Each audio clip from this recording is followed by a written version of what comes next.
Episode के शुरुआत में हमें फर्न और स्टार को एक रूम में दिखाया जाता है जहाँ पे ग्राफ ग्रेनेट को ट्रीटमेंट दे रहा था एक डॉक्टर जाने के बाद ग्राफ ग्रेनेट उन दोनों को थैंक यू कहते हैं उसे बचाने के लिए और साथ ही साथ माफ़ी भी मांगते हैं जो उसने फ्रीडन के साथ किया था।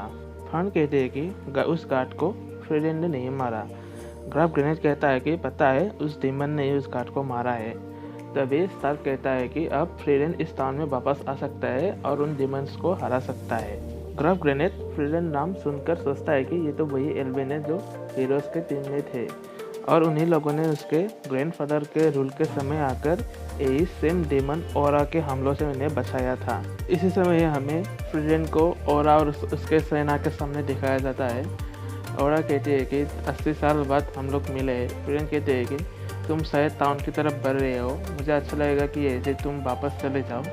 ओरा कहते हैं कि नहीं। उसी वक्त ही ओरा के कुछ सेना के लोग फ्रीडन के ऊपर हमला कर देते हैं, पर वो सेना के लोग असल में खाली कब्ज होता है जो कि ओरा अपने जादू से कंट्रोल कर रहा था। इसलिए फ्रीडन कहते हैं कि इस तरह के जादू करने के लिए बहुत मेहनत लगती है और इंसान ऐसे जादू सोच भी नहीं सकता अपनी ज़िंदगी में। ओरा कहते हैं कि मुझे जादू करने के लिए बहुत ही मेहनत करना पड़ा। तभी फ्रीडन देखती है कि उन कब्ज के गले पर एक कुछ नेकलेस बंधा हुआ था और वो सोचते हैं कि शायद इसी तरह ही इन कब्ज को काबू किया जा रहा है और कहते हैं कि और मुझे तुम्हें अभी मारना होगा। इसी समय ही हमें ग्राफ ग्रेनेट फ्रीडन और स्टार्क को दिखाया जाता है। ग्राफ ग्रेनेट कहता है कि स्केल ऑफ ओबीडियंस एक ऐसा जादू है ओरा का जिसके वजह से हम लोग उसे हरा नहीं पा रहे हैं। वो उसके मदद से किसी को भी अपने बात मनवा सकता है उसके विल के अगेंस्ट।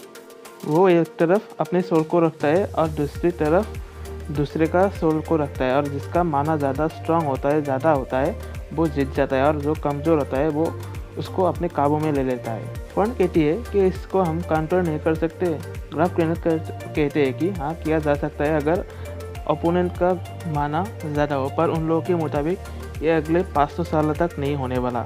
पर एक और तरीका है, ओपोनेंट का विल ज़्यादा स्ट्रांग हो, पर ये टेम्पोरली होता है कि वो अपने आप को रोक सके उसके काबू से। तभी हमें फिर से फ्रीडन को दिखाया जाता है जो कि उन लोगों से लड़ रहा था और वो अपने जादू से उन कब्ज के ऊपर से जादू ख़त्म कर रहा था। तभी ओरा कहती है कि तुमने ये जादू ख़त्म कर दिया, पर इस जादू को ख़त्म करने के लिए तो बहुत ज़्यादा माना की ज़रूरत होता है। फ्रीडन कहती है कि हाँ।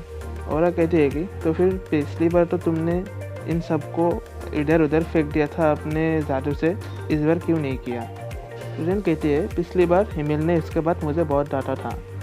ओरा कहती है कि ये एक रीज़न तो नहीं हो सकता क्योंकि हिमेल तो बहुत पहले ही मर चुका है। फ्रीडन कहती है कि हाँ, इसलिए मैं तुम्हें मारने में कोई भी मर्जी नहीं दिखाने वाला। फिर से हमें फर्न और बाकी लोगों को दिखाया जाता है। तभी एक प्रिस्ट उस रूम में आता है। तब स्टार्क पूछता है कि क्या ये जगह सेफ है? तब प्रिस्ट कहता है कि इस टाउन के डिफेंसिव बैरियर की तरह तो नहीं, पर हाँ इस चर्च में भी एक बैरियर है। तब स्टार्क ग्राफ को यहाँ पे रुकने के लिए कहता है। उसके बाद ग्राफ पूछता है कि तुम क्या करने वाले हो? स्टार्क कहता है कि हम लोग ऐसे ही बैठे रहने से वो डेमन हमें नहीं छोड़ेंगे। फर्न कहते हैं कि लुकनर को उस समय हम लोग इसलिए मार पाए क्योंकि वो ऑफ गार्ड था। उसके बाद हमें उसके हमला करने के लिए कोई मौका ही नहीं मिला। अगर हम लोग वहाँ पे ऐसे ही फाइट करते रहते तो हमें लोग मारे जाते वहाँ पे।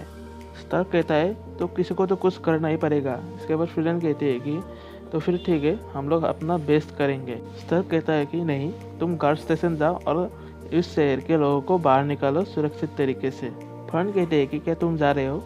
स्टार्क कहता है कि हाँ, पर वो कहता है कि वो फ्रीडन को बुलाने जा रही है ताकि वो यहाँ पे आके उन लोगों को हरा सके। फर्न चौंक जाती है कि वो सोच रहा था कि स्टार्क लुकनर को हराने जा रहा है अकेले। इसके बाद फर्न और स्टार्क को बाहर दिखाया जाता है। स्टार्क फर्न को एक लॉकेट देता है और कहता है कि ये लॉकेट दिखाने से वाकई का तुम्हारे हर बात मानेंगे और ये लॉकेट उसे ग्राफ ग्रेनेट ने ही दिया था। इस समय फर्न कहती है कि तुम्हारे हाथ तो अभी भी जख्मी है, क्या तुम ऐसे ही जाओगे? स्टार्क कहता है कि एक वॉरियर के लिए ऐसे बात नॉर्मल होता है। फर्न कहते हैं कि क्या तुम्हारे दोनों हाथ में एक खून है? स्टार्क कहता है कि तुम्हारे कपड़ों में भी तो खून है। इस समय फर्न समझ जाता है कि कुछ गड़बड़ है। वो अपना ऊपर के कपड़े निकाल देते हैं और स्टार्क को कहता है कि इन खून में माना है। उसी समय अचानक उन लोगों के ऊपर हमला होता है। तभी दिखाया जाता है कि लुकनर ही वो हमला करता है फर्न के ऊपर। स्टार्क फन को मदद करना चाहता था, पर तभी लेनी आकर स्टार्क के ऊपर हमला कर देती है। इसी दौरान स्टार्क सोचता है कि ये कैसे हो सकता है, ये तो मेरे मास्टर की टेक्निक है जो लेनी यूज़ कर रहा है स्टार्क के ऊपर, वो भी एक कुल्हाड़ी से ही। इसी दौरान ही लोगनर फन से कहता है कि क्या तुम सरप्राइज हो मैं जख्मी होने के बावजूद भी यहाँ पे क्या कर रहा हो, या फिर तुम हमारा प्रेजेंस को महसूस ही नहीं कर पाए। तुम ही अकेले नहीं हो जो अपने माना को कंट्रोल करके अपने प्रेजेंस को छुपा सके, ये हर एक डीमन कर सकता है। उसके बाद लुगनर कहता है कि वो लड़का बहुत ही स्ट्रांग है। फ्रीडन फन कहती है कि वो आइसन का सबसे बढ़िया स्टूडेंट में से एक है। लुगनर कहता है कि पर फिर भी लीनी के हाथों वो बहुत ही बुरा मौत मरने वाला है। और फन को कहता है कि फ्रीडन कहाँ पे है।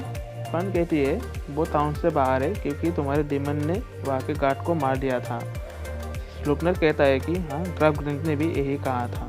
उसके बाद लुगनर सोचता है कि वो इतनी ताकतवर है, ऐसी जादू अपने स्टूडेंट को सिखा सकता है, तो फिर वो ऐसे ही नहीं भाग सकती, वो किसी चीज़ के पीछे है। तब वो समझ जाता है कि वो औरा के पास जा रहा है। तभी फन अपने शरीर को अपने पास लेकर उसके जादू को तोड़ देता है और उसे हिलने से मना कर देता है और कहता है कि तुम्हें पता है शायद फ्रीडन कहाँ जाने वाली है। इसी तरह ही उन दोनों के बीच लड़ाई स्टार्ट होता है। तभी हमें लेनी और स्टार्क को दिखाया जाता है। स्टार्क गिरा पड़ा हुआ था। लेनी सोचता है कि उन लोगों के बीच लड़ाई स्टार्ट हो गया है और मेरा तो ख़त्म भी हो चुका है, मैं इसे देखता हूँ। तभी स्टार्क फिर से उठ खड़ा होता है और लड़ाई स्टार्ट कर देता है। हमें फिर से फन और लुगनर की फाइट दिखाया जाता है। लुगनर सोचता है कि ये बहुत ही फास्ट है, पर फिर भी मुझसे जीत नहीं पाएंगे। पर कुछ समय बाद लुगनर भी सोचने लग जाती है कि ये बहुत ही फास्ट है, मैं इसे अकेले नहीं हरा सकता, इसलिए वो लेनी से मदद मांगती है। पर लेनी अभी भी स्टार्क से लड़ रहा था और स्टार्क आसानी से हार नहीं मान रहा है, बावजूद वो बहुत जख्मी है और वो डिफेंसिव तरीके से लड़ रहा था। पर लेनी किसी तरह से उसके ऊपर एक और हमला करने में कामयाब हो चुकी थी। तभी स्टार्क को पुराने समय याद आता है कि जब उससे आइसन कह रहा था जब तुम्हारे ओपोनेंट तुमसे स्ट्रांग है तब तुम कैसे उसे हराओगे। उसी समय ही स्टार्क अपने ऊपर हमला करने देता है लिनी को, और उसी दौरान ही लिनी के ऊपर वो अपने कुल्हाड़ी से लिनी के ऊपर बहुत बुरी तरीके से हमला कर देता है और तभी लिनी खत्म हो जाता है। पर स्टार्क भी बहुत घायल हो चुका था। लिनी को मरते हुए देख लुगनर डिस्ट्रैक्ट होता है और तभी फन भी उसके ऊपर हमला करके उसे ख़त्म कर देता है और इसी तरह ही ये एपिसोड ख़त्म होता है। अगर आप लोगों को मेरा एक्सप्लेनेशन ज़रा सा भी अच्छा लगा हो तो इस चैनल को सब्सक्राइब करें और इस वीडियो को लाइक करिए।